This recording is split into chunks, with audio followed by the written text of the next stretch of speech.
Bueno, buenas tardes a todos. Vamos a iniciar la sesión. Acabará como a las 9:10 y para que sepáis, hay algo para tomar después. Ese es el pequeño incentivo que hay después. Vamos a hacer, como sabéis, tres presentaciones de tres personas muy importantes en la sanidad española, en 3 o 4 centros, organizaciones diferentes. Voy a contextualizar un poquito la sesión, luego haremos un pequeño turno de preguntas entre ellos, igual entre ellos tienen preguntas, y luego abro el debate a todos. Agradecer muchísimo a Manolo, que yo imagino que todo el mundo le conoce aquí, la oportunidad de estar aquí, de aprender de todos vosotros y de las 3 personas que nos acompañan. Entonces, como sabéis, voy a decir 3 o 4 cosas que yo creo que nos crean una situación nueva en la España de hoy, que yo creo que es muy importante que empecemos a trabajar de forma más plural y más conjunta de lo que hemos estado trabajando probablemente en los últimos tiempos. No voy a entrar mucho en los retos son absolutamente brutales sobre el sector, tanto obviamente sobre el sector público como el sector privado, sobre la gente que gestiona la política de salud en España, en las comunidades autónomas y a nivel nacional. Tenemos la demografía que tenemos, eso implica tener una cronicidad muy importante en nuestro país. Tenemos un ciudadano y un paciente inquieto con lo que está pasando, no está tan seguro de ya cuál es la situación del Sistema Nacional de Salud. Una enorme complejidad de la medicina, obviamente todo eso nos lleva a problemas de sostenibilidad y una situación económica algo mejor que hace 3 o 4 años, pero que obviamente todavía es unos grandes retos de ver cómo se gestiona la sanidad en esta situación de crecimiento, para algunos heavy y otros un poquito más light. Todos esos retos juntos, obviamente, son de echar a correr, incluso algunos individualmente son de echar a correr. Sin embargo, la mayor parte de la gente, y si estáis aquí, la gente que vamos a escuchar, obviamente está mirando esto de cara, bajo su perspectiva, y eso hace que estemos en un momento muy difícil por esos retos, probablemente el momento más difícil los últimos 40 años en la sanidad, pero a la vez estamos en un momento bastante esperanzador, porque como veréis, yo creo que están empezando a salir respuestas a esos retos, y esas respuestas pueden estar más o menos organizadas en distintas partes del país, pero están empezando a verse respuestas en el ámbito internacional y nacional. Por lo tanto, aunque es un momento difícil, también quizá es el mejor momento para repensar la sanidad en nuestro país. Aquí se van a aportar respuestas diferentes a esa situación, diferentes puntos de vista, de forma muy plural, que nos parece muy importante. Repito otra vez, gracias Manolo, porque es muy importante que este país, que me imagino ahora en plenas elecciones, no va a haber muchos encuentros donde se va a poder oír distintas perspectivas, sino vamos a oír sumas de pensamientos únicos, y lo que creo que es, quizá esta es una de las últimas oportunidades este año de poder tener una visión de conjunto. Por tanto, agradecemos muchísimo vuestra presencia y esperamos también vuestras preguntas luego a los tertulianos de hoy. En el diagnóstico, obviamente, cuando uno mira lo que está pasando, vamos a estar probablemente bastante de acuerdo cuál es la situación. La respuesta, pues no tanto, pero eso es lo que es la riqueza del país. De hecho, si tuviéramos solo una respuesta, tendríamos algún problema. Sabemos que estamos, en general, instalados en un modelo bastante viejo. Yo creo que tanto la pública como la privada está ejerciendo en un chasis que decíamos, estamos intentando hacer la medicina del siglo XXI en el chasis del siglo XX. Entonces, sabemos que tenemos un problema de modernización de ese chasis en todos los sentidos en España, que es muy importante activar. Esto no ocurre solo, hace falta hacer política, crear política sanitaria para rejuvenecer ese chasis y poder hacer la medicina que queremos todos en el siglo XXI. Esto obviamente, y con esto acabo de contexto, también me ocurre en el mundo empresarial. No hablo del mundo empresarial de la medicina, sino en el mundo empresarial general. Es decir, os acordaréis los que hay gente muy joven que no sabe ni lo que es Polaroid, pero otros aquí sí sabemos lo que era una máquina de foto instantánea de Polaroid, y Polaroid no supo realmente darse cuenta que tenía que dejar de gestionar solo lo viejo y empezar a gestionar lo nuevo. Y lo que es, yo creo, muy importante es que probablemente vamos a tener que gestionar esas dos cosas a la vez. Eso en Deusto lo que llamamos gestionar dos agendas a la vez, saber gestionar lo viejo que está ahí y que necesita obviamente mucho cuidado, y poder anticiparnos y ir creando una situación nueva hacia ese chasis que he comentado. Bien. La otra idea que yo creo que es importante es no abandonar la idea de cómo podemos avanzar todos juntos. Es importante que las distintas fuerzas, tanto políticas como empresariales, como de gestión del sector público, aquí van a tener que, digamos, empezar a trabajar más, de forma más conjunta y más colaborativa que lo que se ha venido haciendo en el pasado. Entonces, vamos a escuchar tres presentaciones con tres visiones, tres diferentes, abrimos un poquito el debate y luego os lo paso a vosotros. Voy a empezar simplemente en orden alfabético y escuchamos, por lo tanto, a la primera persona que está allí, que veis que no es Carmen Montón, que no ha podido venir porque tiene el Parlamento, y le sustituye su director general de Asistencia Sanitaria, Rafael Sotoca. Entonces es, digamos, si queréis, la visión nueva que se está empezando a dar en la Comunidad Autónoma de Valencia. Luego le pasaré la palabra a Javier Murillo, que, como sabéis, muchos de aquí es consejero director general de Segurcaixa Deslas, para tener una visión ya desde el sector privado, desde el aseguramiento privado, y al consejero en Madrid, que obviamente aquí conocéis muy bien, Jesús Sánchez Martos. No te importa, Jesús, ser el último en la dosis esta, ¿no? Además, por aquello de que además estamos en Madrid. Claro. Estáis en Madrid, muy bien. Damos la bienvenida, claro que sí. ¿No? Muy bien. De acuerdo, pues empezamos así. Rafael, verás que hay unos números ahí que te van descontando, y que verás que es un sistema muy duro. Y entonces al de 10 minutos yo no te digo nada, te lo dice todo la máquina esta. Adelante, Rafa. Apasionante. Muy buenas tardes, muchas gracias al Foro Manuel, a Rafael y a mis contertulios, honorable consejero, como decimos en la Comunidad Valenciana, Jesús. Muchas gracias a todos ustedes. Gracias también a las Cortes Valencianas, que son las que permiten que yo esté aquí reteniendo a la consellera en la sesión de inicio de legislatura. Y es un poco lo que yo venía a trasladarles. Cómo se pone en marcha, dado que el foro hace fundamentalmente hincapié no en el qué, sino en el cómo. Cómo se pone en marcha un plan de gobierno y cómo se empiezan a organizar las medidas en base a lo que comentaba Rafael, a la lectura del futuro. No podemos planificar, no podemos poner en marcha ninguna medida sin imaginarnos lo que va a ser el futuro y lo que queremos que sea el futuro. El futuro, por cierto, un concepto relativamente complejo, porque cuando yo pensaba en cómo hablar del futuro y pensaba en el año 2030, 15 años, no está mal, dentro de 15 años 4 de cada 10 de nosotros tendrán más de 65 años y casi 2 más de 80, lo cual hace y marca muy claramente a la velocidad que caminaremos en el futuro.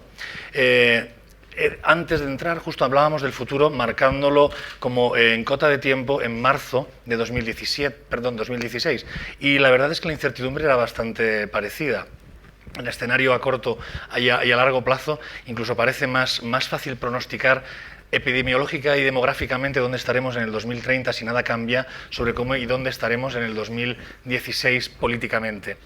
Lo cierto es que si nosotros nos ponemos en marcha medidas sobre qué tenemos que transformar, cómo tenemos que transformar el barco asistencial, y no solo asistencial, sino de la gestión de la salud para una población como es la Comunidad Autónoma Valenciana de 5 millones de habitantes, el reto es apasionante. ¿Y cómo empieza uno? ¿Cómo empieza uno cuando recibe el encargo popular de ponerse en marcha?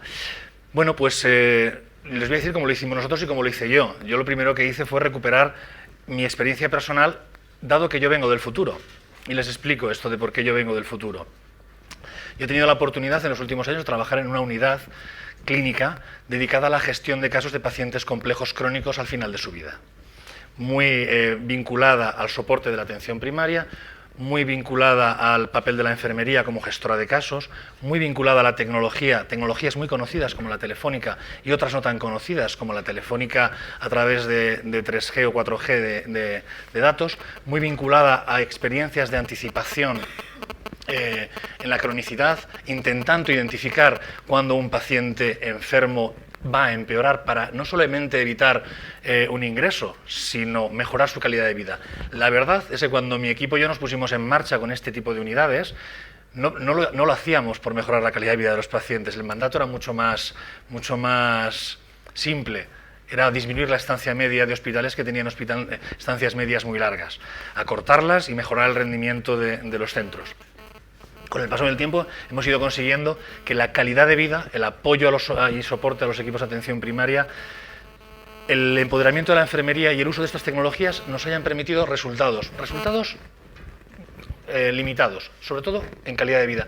Los famosos resultados en disminución o disminución de ingresos o disminución de costes, pues depende del entusiasmo con el que uno los mida, la verdad. E incluso en otras experiencias con las que nos hemos ido comparando, encontramos mucha similitud. Viniendo de esa experiencia, en la que quizá lo único que no pudimos tocar o lo que no nos ha dado tiempo a tocar, o a mí personalmente no he podido tocar, dado que me he metido en otros líos, es el trabajo de educación y empoderamiento de pacientes y otras experiencias que teníamos planificadas en nuestra hoja de ruta, hace que cuando nos incorporamos a tareas de gobierno uno tenga no claro lo que quiere hacer, pero sí al menos una idea de que los pacientes, la vida que él ha encontrado, las experiencias que él ha encontrado, sí que nos pueden decir lo que puede ser en parte el futuro clínico de mucha gente en los próximos años. Gente más mayor, con mucha patología, patología crónica, patología que se descompensa, patología que deberíamos manejar con anticipación, que deberíamos manejar desde la cercanía. En la Comunidad Valenciana, 6 de cada 10 personas fallecen en centros hospitalarios. Quizá no sea ese el entorno ideal para algo que es un tránsito o que es una situación que deberíamos normalizar y que deberíamos enfrentar de otra manera, quizá con medios más adecuados y sobre todo más vinculados al deseo del paciente y de las familias.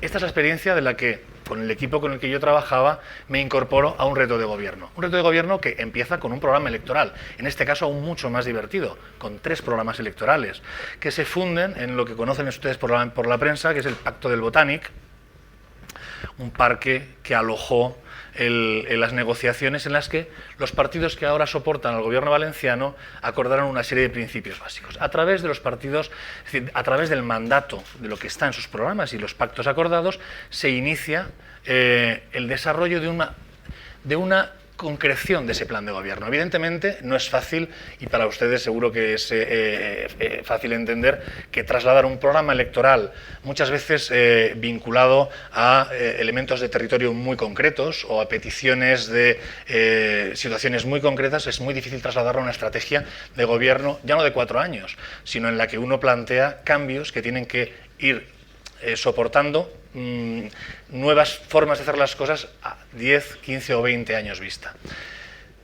Esta primera parte, que es lo que hace el equipo, el gabinete, el Ejecutivo valenciano, que es revisar los programas para intentar encontrar líneas de actuación que se entronquen primero con lo que ya se está haciendo.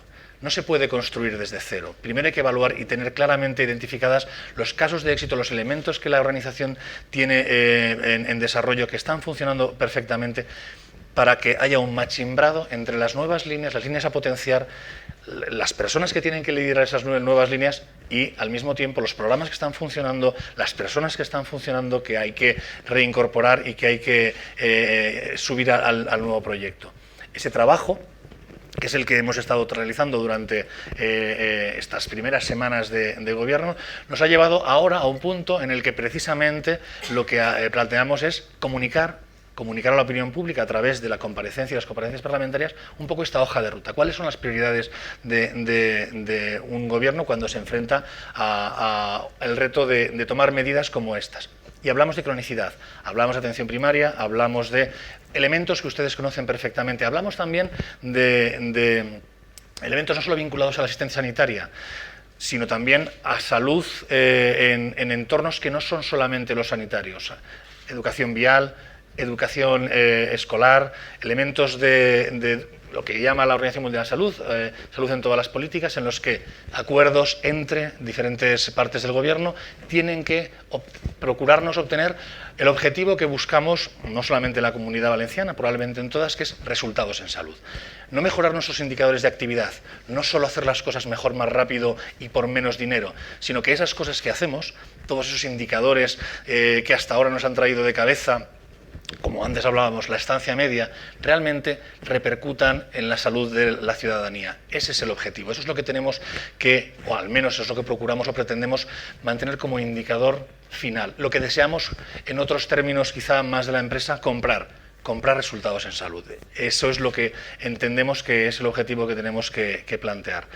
Llevado ahora a este momento concreto, una vez hecha este ejercicio de diseño de líneas políticas mucho más concretas, mucho más vinculadas a la realidad de los centros, de las profesionales, de las líneas que ya existen, las herramientas de trabajo. Desde las herramientas como los cuadros de mando integral, los indicadores, los incentivos y hoy, esta semana, como en la mayor parte de los gobiernos autónomos, la generación de los presupuestos del año 2016. Qué mejor manera de empezar haciendo política de transformación que haciendo transformación en las mermadas líneas presupuestarias. Esto es lo que en estos días, en este proceso de adaptación del gobierno a las acciones, es lo que se está haciendo y lo que se pretende hacer desde herramientas de rigor. Cuando hablo, por ejemplo, del cuadros de mandos basados en herramientas que ya existen en la Comunidad Valenciana, como es, por ejemplo, la historia clínica compartida. La historia clínica compartida es una herramienta básica de la que sale toda la información para que las herramientas de Business Intelligence o todos los sistemas de explotación de información nos permitan llegar lo más cerca posible de la medida de resultados. Hoy, a nivel de España, sabéis que tenemos iniciativas en las que aún no es posible la historia clínica compartida. Sin embargo, es por falta de compromiso de los gobiernos locales y autónomos los que no hemos sido capaces, o no se ha sido capaz hasta ahora, de que exista una historia única. Y técnicamente podría existir. Y técnicamente podríamos tener muchísima más información, porque los sistemas técnicos lo permiten, aunque quizá lo que no tengamos a día de hoy es quizá las preguntas correctas que hacerle a los complejos y complejísimos sistemas de información que tenemos capacidad de desarrollar. Para finalizar, simplemente y humildemente, esto es lo que hemos hecho hasta ahora, esto no llega a ser el cómo, no hemos llegado todavía a empezar a hacer cómo nada, porque en 60 días apenas nos ha dado tiempo a empezar. Se acabó.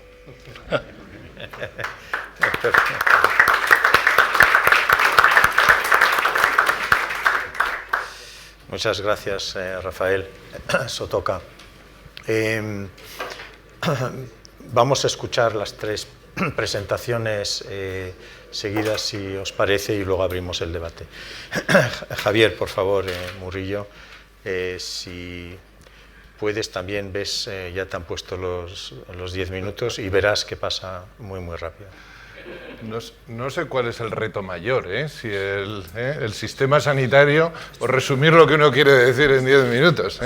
Bueno, buenas tardes a todos y gracias a Foro de Foros, Manuel, por la oportunidad de estar aquí debatiendo en este entorno y con estos compañeros de mesa. Bueno, voy a intentar ser muy breve. Yo voy a tratar de ir de lo general a lo particular Yo creo que efectivamente nos enfrentamos a retos enormes, y son retos que todas las predicciones nos vienen diciendo que la brecha entre el crecimiento del coste sanitario y los ingresos disponibles para poder financiarlos, esa brecha tiende a crecer. Yo he traído algún gráfico porque no sabía si iba a poder proyectar o no, pero todas las proyecciones apuntan en esa dirección. ¿Y por qué?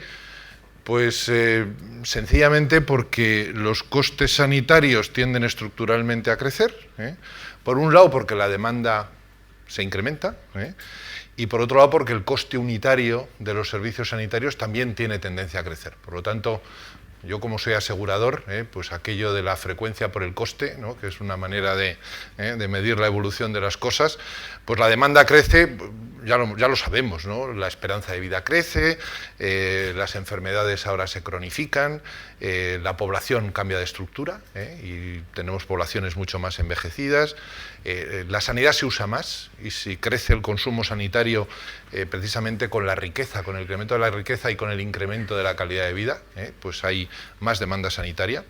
Y los costes unitarios crecen. ¿Por qué? Porque hay nuevas tecnologías, nuevos métodos de diagnóstico y tratamiento que son más caros, los usuarios son mucho más exigentes, piden más calidad, piden una tipología de servicios cada vez más avanzado, y luego los costes del propio sistema también crecen. Por lo tanto, el crecimiento de costes parece imparable. Y por otro lado, pues sin embargo, los gobiernos cada vez tienen, especialmente los gobiernos europeos, ¿no?, tienen más dificultad en financiar los servicios públicos en general y, por supuesto, la sanidad en particular. La capacidad de los gobiernos de incrementar sus ingresos pues es limitada, porque la base de contribuyentes ya es alta, dependen mucho del crecimiento de la economía. Hay límites a la subida de impuestos. Los impuestos se pueden subir, pero si se suben mucho, pues ya sabemos que tienen efectos claramente perversos, ¿no?, sobre la economía. Y luego, esta estructura social en la que se va convirtiendo la vieja Europa, pues va empeorando lo que llamamos el ratio de dependencia, que es la relación entre las personas activas y pasivas, ¿no? Y por lo tanto eso también complica las cosas. Por lo tanto, la sanidad crece a un ritmo mayor que lo que crece la economía, por lo tanto el gasto sanitario va tomando una parte creciente de la tarta de la riqueza de un país desarrollado. Este gasto sanitario compite con otros gastos públicos, por lo tanto, no solamente es que queramos o no dedicarle más dinero a la sanidad, sino que gastamos más dinero en sanidad de manera incremental o ponemos más dinero para otras cosas. Y hay otros gastos sociales, y hay otros gastos educativos, hay otros gastos en, yo qué sé, en administración de justicia, en defensa, en fin, hay muchas cosas que están encima de la mesa y que compiten con los propios gastos sanitarios. Y por lo tanto, el porcentaje del gasto sanitario en relación al PIB tiende a incrementarse. ¿Qué están haciendo los gobiernos para intentar resolver todo esto? Pues yo la verdad es que lo he categorizado en 4 cosas, y voy a empezar por las cosas, digamos, más duras, y por lo tanto que gustan menos a la población, pero que se han venido haciendo durante este tiempo. Y yo aquí quiero resaltar que estas cosas o esta tendencia no es solamente de las épocas de crisis. Hemos vivido ahora épocas complicadas, ¿no? Y parece que no, esto hay que hacerlo durante la crisis porque luego los temas se van a solucionar. Yo creo que en general esta no es una buena aproximación. ¿Qué es lo que tratan de hacer los gobiernos? Bueno, pues primero ponerle más dinero a la sanidad, en la medida de lo posible, ¿no? Pues se incrementan los impuestos, como ya hemos visto, tanto generales como especiales. Se trata de establecer o ampliar los copagos, es decir, que el ciudadano, además de la financiación general de la sanidad, pues ponga dinero, y a veces incluso se alargan los plazos de pago a los proveedores, que es una manera también de financiarse, y esto lo hemos vivido y lo conocemos. Otras cosas que se están haciendo en Europa es ajustar la cartera de servicios, es reducir servicios sanitarios ofertados, concentrar la oferta hospitalaria, y por lo tanto no ser tan generosos con el número de centros o la proximidad de los centros a la población, y lo que se utiliza también mucho es poner barreras a la introducción de nuevos tratamientos o de nuevas tecnologías, ¿no? Y por lo tanto pues establecen barreras más elevadas de coste-eficacia y bueno, pues procedimientos administrativos más sofisticados. Otra de las cosas que están haciendo, tercer bloque, es reducir o rebajar los precios intervenidos. La sanidad es un mercado en general que tiene un grado de intervención por parte del gobierno relativamente elevado, especialmente en precios, ¿no? Y aquí pues se tratan de bajar los precios, se establecen precios de referencia, por ejemplo, para medicamentos, o se limita el coste de los servicios sanitarios, y a partir de un determinado momento pues ya no pagamos más que lo pague el prestador o el proveedor o que lo pague otro, o se reducen las retribuciones a los profesionales, es otra de las cosas que también se ha venido haciendo. Y el cuarto bloque, que yo creo que es el más esperanzador de todos, es el del incremento de la eficiencia. En realidad el gasto sanitario, yo creo que esto está bastante analizado, pues hay un porcentaje relativamente elevado del gasto sanitario, depende de los autores, pero el Instituto de Medicina de los Estados Unidos llegó a valorar que hasta el 30% del gasto sanitario reportaba en cosas que no eran de ningún beneficio para los pacientes. Entonces, se ha estado buscando alternativas de eficiencia en los programas de prevención y promoción de la salud, tratar de hacer sistemas más integrados de prestación sanitaria, el foco en la cronicidad, que yo creo que hablaremos probablemente mucho de esto, el uso más eficiente de las tecnologías de la información. El sistema sanitario es un sistema muy complejo que requiere el manejo de muchísima información, y usar de manera eficiente tecnologías de información como hemos visto ya recetas electrónicas, historia clínica electrónica, orientar el pago a resultados, no tanto a actividad, sino a resultados. Esto es otra de las cosas que también es muy importante. Y también el fomento de la colaboración con el sector privado. Hay países que han hecho experiencias de colaboración público-privada, apostando porque esa colaboración con el sector privado puede redundar en mejoras de eficiencia del sistema. Sin embargo, también hay otros autores que dicen que aunque esta eficiencia, la búsqueda de la eficiencia es un objetivo primordial, es un objetivo prioritario del sistema sanitario y no hay que abandonarlo nunca, pero sin embargo dicen que incluso con eso no será posible resolver estos problemas que estábamos comentando antes. Y por lo tanto apuntan, y a mí me parece que es una apuesta importantísima, a involucrar a las personas, a involucrar a las pacientes, a las familias, a las comunidades, a las empresas, en la concienciación y en el cuidado de la salud. Por lo tanto, un sistema sanitario que tiene que estar enfocado más al ciudadano, a su entorno, responsabilizar al paciente de su propia salud, esos hábitos de vida saludable, la promoción de la salud, que gestione o que se autogestione sus patologías, esa medicina más personalizada, que comparta riesgos, que tome decisiones, pasar de una medicina paternalista a una capacidad de elegir, de poder tomar sus propias decisiones y asumir también sus propios riesgos con responsabilidad. Y esto podrá provocar, si se hace bien, pues mejor salud para el individuo, una menor demanda del servicio sanitario y menores costes. En ese sentido, y ya para terminar, en el tiempo que me queda, pues yo tengo que decir que la sanidad privada en España pues juega un papel muy importante en el sistema sanitario. Lo juega ya y lo puede jugar en el futuro. La sanidad privada es ya un aliado para el sistema sanitario porque contribuye de manera significativa a la mejora de la calidad, la eficiencia e incluso la accesibilidad. El sector sanitario privado realiza ya una parte importante de la prestación sanitaria. El 28% del gasto sanitario en España viene de los bolsillos directamente de los ciudadanos. Hay una oferta sanitaria privada importante. El 22% de las altas hospitalarias se hace en el sector privado, el 32% de las cirugías con hospitalización, el 20% de las urgencias. Es un sector que apuesta por la calidad, por la tecnología. Está muy bien valorado por parte de los usuarios, de sus usuarios. Más del 80% otorgan una valoración por encima del notable. El 21% de la población tiene ya un seguro de salud, o bien directamente o bien a través de su empresa, y además es un sector que contribuye a la generación de riqueza, a generación de empleo, a formación de profesionales. Por lo tanto, es un aliado estratégico que puede o no ser utilizado por parte de las administraciones públicas, pero que desde luego está disponible, ha demostrado ya sus capacidades y puede seguir haciéndolo en el futuro. Y creo que me he ceñido al tiempo que me habían asignado. Bueno, muchas gracias.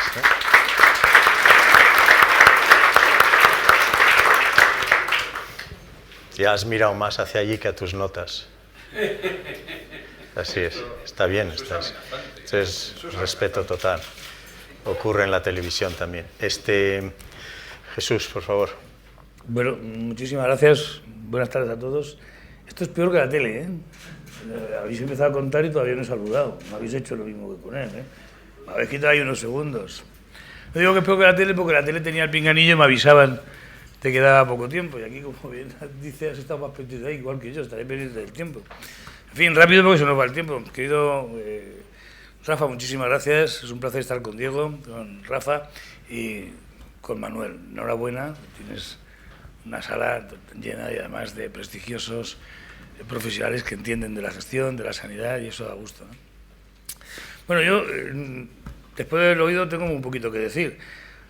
Quizás decir cuáles son las líneas de actuación de nuestra Consejería de Sanidad, en este sentido, buscando ese título que me han ofrecido, que es Escenarios de Futuro para una sanidad sostenible. Yo espero que sea de presente y de un futuro muy cercano. Decirles que la sanidad pública española es la mejor del mundo me parece que no es discutible. Sí, no es discutible. Que la sanidad madrileña es especialmente buena, tampoco voy a venderles eso. Les vengo a decir que intentamos mejorarlo. Que evidentemente los presupuestos están al alza, está claro. Yo ahora me he llegado, tengo que discutir con la consejera de Hacienda, que no me da más dinero. Yo digo, es que yo necesito, es que cada año queréis más. No, es que cada año, afortunadamente, necesitamos más dinero. Este sería el titular. Afortunadamente, un país como el nuestro, que cada vez necesita más dinero para la sanidad, significa que cada vez hay más eficiencia y eficacia en el trabajo con la sanidad. Es decir, cada vez hay más personas que padecen una enfermedad y que se puede convertir en crónica. Hay más personas que dejan de morir a los 70 o a los 80 y, por tanto, cada vez hay más personas envejecidas y más pacientes crónicos. Esto significa que yo ya sé que para el año que viene necesito más dinero, pero ojalá que dentro de 10 años necesite el 30% más y que lo justifique, porque significará que disminuirá la mortalidad y aumentará la supervivencia de enfermedades como el cáncer o como la propia hepatitis C, como todos sabemos. Por tanto, decirles eso de ese esfuerzo económico que todos tenemos que hacer, pues hombre, yo creo que ya lo han dicho y por tanto voy a intentar centrarme en los 4 pilares que, en mi opinión, en opinión de nuestra consejería y de todo nuestro equipo, a quien agradezco que también está aquí acompañándonos, 4 pilares que pueden fortalecer esa sostenibilidad del sistema sanitario. El primero, indudable en mi opinión, no es el paciente, es el ciudadano. Y en esto quiero resaltar, porque luego a veces hacen cortes y cogen eso de que no es el paciente, no, es el ciudadano. Ciudadano porque nosotros hemos puesto en marcha una Dirección General de Atención al Ciudadano y Humanización de la Asistencia Sanitaria. Y es el ciudadano por una sencilla razón, porque el paciente es ciudadano, pero el ciudadano no es paciente y además nuestro objetivo fundamental es que no llegue a ser paciente, gracias a lo que acabas de decir, con lo que dicen otros autores, que evidentemente llevamos diciendo desde la Cátedra de Educación para la Salud más de 30 años, de que hay que fomentar la educación para la salud y hay que fomentar esa prevención de la enfermedad, de la cual ahora incluso sistemas americanos se dan cuenta de que esa es la eficacia. Ese va a ser nuestro primer pilar, el ciudadano, que va a ser el centro del proceso asistencial. Se ha dicho el eje, vale, va a ser el eje, pero no él el que tenga que dar vueltas, seremos todos nosotros los que tengamos que dar vueltas alrededor de ese ciudadano, que por cierto tiene paciente y familia, y esto me gustaría subrayarlo, porque ese pilar fundamental es el ciudadano, paciente y la familia. ¿Qué haríamos sin la familia en tantas cosas? Ese enfoque hacia el paciente comienza también con esa humanización, comienza también buscando esa sostenibilidad con la satisfacción del paciente, de la familia y de los profesionales. Y ahí nuestra consejería ha puesto en marcha esa Dirección General de Humanización, desarrollando un programa de atención en urgencias humanizado. Hoy, en Madrid, todos los pacientes tienen derecho a estar acompañados de un ser querido en urgencias y los ciudadanos tienen derecho a que les den información como máximo de 1 hora y media. Y si no se cumple, pues estamos dispuestos a poder solucionarlo y además de forma personalizada, con esa medicina moderna que es la personalizada, con la genómica, pero también con la comunicación humana, cercana, emocional, inteligente, que es la comunicación eficaz. Ese sería nuestro primer pilar. El segundo pilar es indiscutible, que son los profesionales. ¿Cómo no? ¿Cómo voy a olvidar de los profesionales? De todos los profesionales. No solo de los médicos, enfermería, farmacéuticos, trabajadores sociales, auxiliares de enfermería que están ahí todavía. Esta mañana estaba con ellos discutiendo si más el nombre auxiliares de enfermería, auxiliares de clínica, auxiliares, en definitiva, personal auxiliar, personal que trabaja en un equipo con unos protocolos que se tienen que atender. Y, por tanto, esos profesionales para nosotros son fundamentales. Pero dentro de esos profesionales también queremos contar con los podólogos. Los podólogos son profesionales que para la sostenibilidad para nosotros son fundamentales. Los podólogos han demostrado que con su trabajo pueden disminuir la morbimortalidad de muchas enfermedades, y entre ellas la diabetes, amputaciones, etc. Y nunca he entendido que no estuvieran dentro del sistema sanitario. Mi objetivo es intentar por todos los medios que esos podólogos que se forman con fondos públicos, con sus impuestos en universidades públicas, se puedan incorporar al sistema sanitario para ayudar a esas tareas de tratamiento, diagnóstico, curación, pero sobre todo prevención. Se trata de racionalizar los recursos. Este sería nuestro segundo objetivo, los profesionales. Los profesionales no solo se motivan por el dinero, lo he dicho muchas veces y lo sigo insistiendo ahora que llevo 3 meses, ni llega como consejero, y haber escuchado a todos los profesionales. Ellos me dicen, los sindicatos, los profesionales, no solo nos motivamos por el dinero, queremos que nos reconozcan nuestra labor. Y ahí está esa consejera de Sanidad, que yo creo que si se reconoce la labor de los profesionales, mejoraremos la sostenibilidad del sistema sanitario, porque, hombre, hay algo que es indiscutible, la vocación, la entrega, la abnegación de los profesionales, que tantas veces lo han demostrado a pesar de la crisis económica y a pesar de haber parado el pago de sus trienios, etcétera, etcétera, que no voy a decirles más. Por tanto, desde aquí tengo que decir que agradezco a los profesionales, esos profesionales que tienen que estar apoyados por las tecnologías de la comunicación, esos profesionales que, como decía hace poco, tienen que trabajar con un nuevo sistema a través, por ejemplo, de las listas de espera. Yo llevo tiempo diciendo desde que he llegado que esas listas de espera pues que no están dando una información correcta y que nosotros queremos cualificarlas. Y de acuerdo con todos los miembros de los partidos políticos de la comunidad, pero además siguiendo las directrices del propio Ministerio de Sanidad, Servicios Sociales e Igualdad, porque nos parece que son los criterios, los indicadores y los requisitos fundamentales para poner en marcha esas nuevas listas de espera. Digo esto porque son los profesionales los que nos van a ayudar a que eso funcione gracias a esos pactos de gestión que está haciendo ya nuestro director general, que está aquí con nosotros y que yo le agradezco. Claro, nos quedaría muy pocos minutos para decirles los 2 últimos pilares, pero yo creo que es sencillo, porque el tercer pilar fundamental es que queremos promover un cambio en el modelo asistencial. Esto no significa que llegue el consejero y quite las cortinas. Estoy de acuerdo con lo que tú has dicho. Hay que mimar lo antiguo o lo anterior, coger lo bueno y ser creativo y ser capaz de unir, de matrimoniar lo anterior con lo actual. Y eso es lo que estamos haciendo. Y, por tanto, pues nosotros vamos a estimular ese modelo asistencial. No sé, enfermera gestora de casos, he dicho, etcétera. Bueno, nosotros queremos hablar de un modelo asistencial basado en la continuidad asistencial.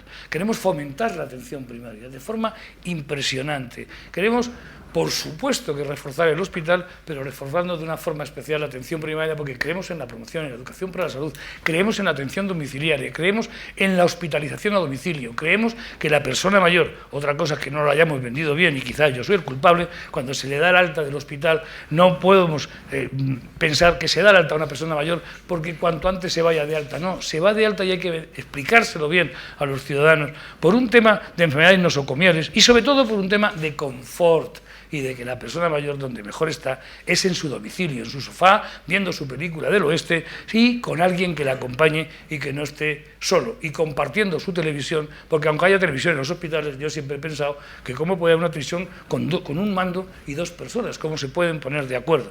Bueno, en fin, intentaremos también solucionarlo con esa continuidad asistencial.